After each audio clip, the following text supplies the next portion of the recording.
For Halloween this year, I decided that I want to be an orange.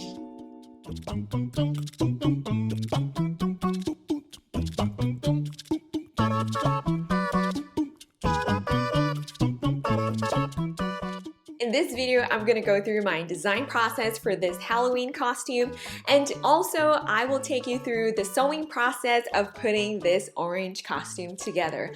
Let's get started. This is not gonna be a really obvious look at me, ha ha ha, I'm an orange type of Halloween costume. You know that I like things with a little bit of a cutie twist, and I like making things that I'll be able to wear for at least 200 other days of the year. So this is gonna be kind of like a soft orange cosplay. I'm gonna be taking elements of what it is to be an orange, what it is to look like an orange, and then applying those design elements to my soft orange cosplay costume sort of a thing. Let's go and find some oranges in the wild. So what do you see when you see an orange? I see the color orange. I see a shape that is spherical, globular. I see the texture on the outside, dimples, millions and millions of pores, and I see a nice little contrast of color right on the top, the green sepal. And while we can't find an orange on a tree at the supermarket, we know that they grow on trees, and trees come with green leaves. So we're gonna take these features of an orange and then apply them to my Halloween costume. To create this spherical globular shape, I'm making a gathered puff-sleeved blouse. And to create the green leafy looking sepals on the top, I'm going to have an element of green around the top. But I don't want the green element to be sewn to the top, because then it's gonna really greatly reduce like the number of different ways that I could potentially wear my orange top. Yeah, you might also remember that I like making things that are detachable, reattachable. And then for my orange to look like it's got leaves on the top, I'm gonna be making a hairband with a leaf-shaped bow. And then finally, if I have enough fabric left and if I have enough time, I also want to make a matching bubble shorts to go with my orange top to complete the whole spherical globular look of an orange. I'm starting with the easiest part of this costume, the collar. I'm using my Pegasus collar sewing pattern to make this detachable collar. The Pegasus collar sewing pattern is kind of like a flower petal shaped, wing shaped, detachable collar sewing pattern. And I know the leafy looking sepals usually have pointed ends. And I did briefly think about modifying the pattern to make the ends pointy, but then I ended up deciding to leave them round instead because cute things have rounded design elements. This is a basic strawberry, this is a cute strawberry, this is a basic fish, this is a cute fish, this is a basic dog's tail, and this is a cute dog's tail. To give my collar even more mix and match styling possibilities, I am making it a reversible version by using a striped print on one side and a solid green on the other side. In my head, at this stage, I'm hoping that the striped version will look good with the orange blouse because the striped print is way cuter as a Halloween costume. But I'm also a little bit concerned that it might end up looking a little bit too busy, so the solid green side is gonna be my backup plan. I'm curious to see which side of this color the orange blouse is gonna look better with.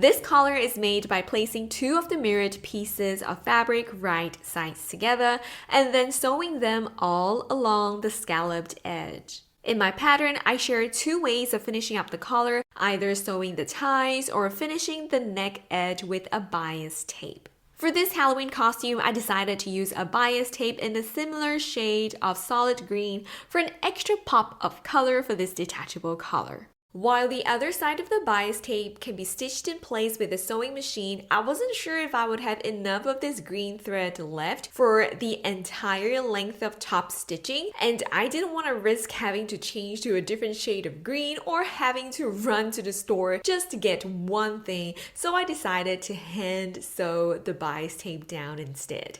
Seriously, this is a really easy and straightforward sewing pattern. All you need is just a little bit of patience for sewing the scallops. Best of all, with this one single color, I can pretty much become all kinds of fruits. Here, I am a strawberry. Here, I'm a pumpkin. And here, I am a lemon. Time to start sewing the main part of this costume, the blouse. To sew the blouse, I'm using the same pattern I used for my patchwork top. I'm making it in about the same length and the same patchwork style of having rectangular fabric strips sewn together. But this time, I'm making my life a little easier and only using 2 different types of fabrics rather than 4 different fabric designs. I've already gone through the whole process of designing and sewing this style of patchwork top in a lot of detail in my previous video, so this is not something that I'm going to be retelling in this video. But of course, if this is something that you want to learn about, then definitely check out the video by clicking on the link above this segment of the video or in the description box after this video. One thing that I forgot to mention at the start of the video is that I got all the fabrics that I need for this little costume project from a creative reuse center, and I have just cut out all the fabric strips that I need from this orange fabric, and this is all that I've got left of the fabric. I'm not sure if I'm gonna have enough to make a pair of shorts. I could try some piecing, I guess, but there is a likelihood that I won't have enough fabric to make a pair of bubble shorts to go with the top, and I think I'm okay with it. To satisfy my curiosity, I just did a quick eBay search, and it is possible for me to still get this orange fabric online, but I don't feel like I need to or want to buy more fabric, so it is something that I'm gonna have to think about as I sew the top. So we'll see if we're gonna have a pair of shorts to go with the top.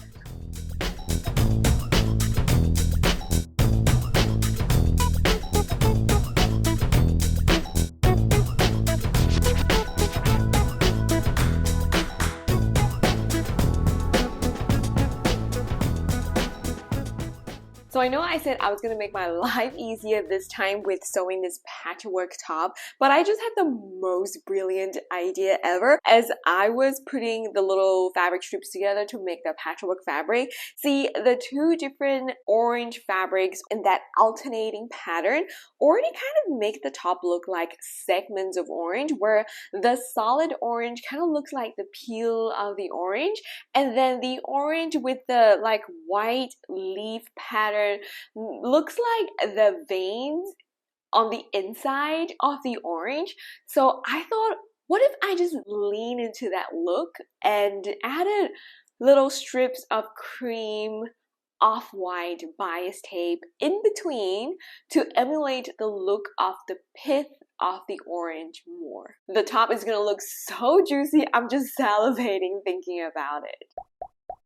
To make the little white strips of orange pith, I used a 1/2 inch wide single fold bias tape. I opened up the bias tape and pressed it in half lengthwise. Then I sandwiched it between my fabric strips as I sewed them together. The fabric strips are sewn together with a 1/4 inch wide seam allowance, so I end up getting about a 1/4 inch wide bias tape left on the right side of my work after sewing. I did this only for some of the seams on the sleeves and the front of the bodice, mostly because I didn't want to be using too much bias tape. And also I knew that just concentrating the addition of the bias tape on just certain parts of the bodice can already have a big impact on the final look of the bodice.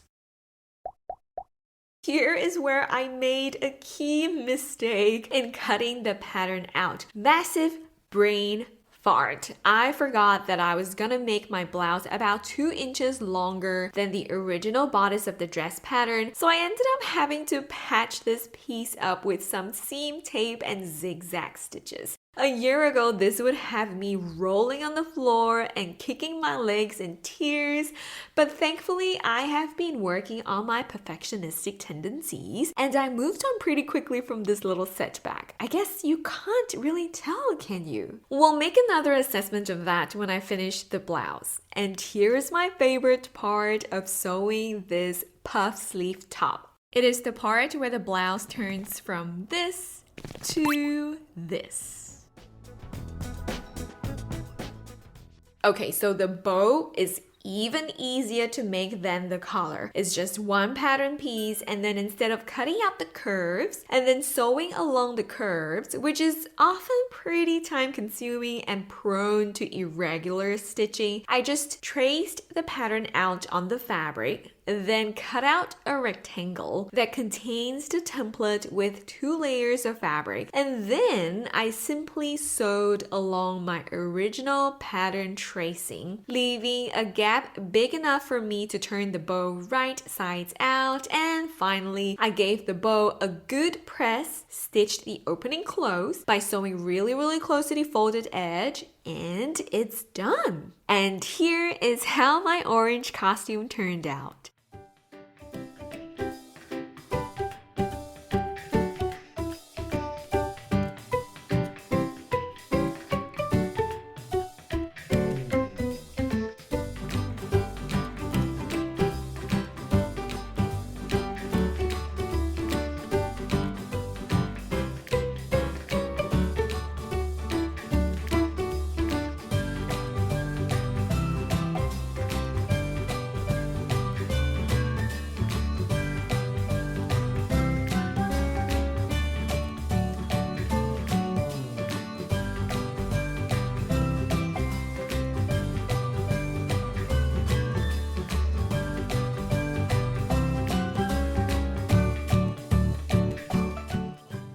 So I didn't end up with enough orange fabric to make a matching pair of bubble shorts for this orange costume. I actually ended up with even less of that orange fabric that I showed in the middle of the video because I made a math mistake and I had to go back and cut even more patchwork fabric strips out to make the fabric for the orange blouse. I think I'm okay with it. I might end up thinking that I want to complete the look next year, and I guess when that happens I can either think of something else or I'm pretty sure I'll be able to get like a similar fabric a year later. In terms of the color, personally, I think I like the side with the striped green print more.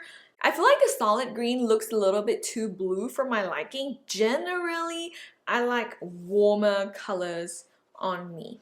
Also, striped green just feels cuter. What about you? What do you think? Solid green or striped green? So yeah, this is me. This is my Halloween costume. I hope you have enjoyed the process of me conceptualizing the design and putting the costume together. If you have enjoyed this video, don't forget to give it a thumbs up. Subscribe to my channel for more sewing, DIY, and style, and I will see you in the next one.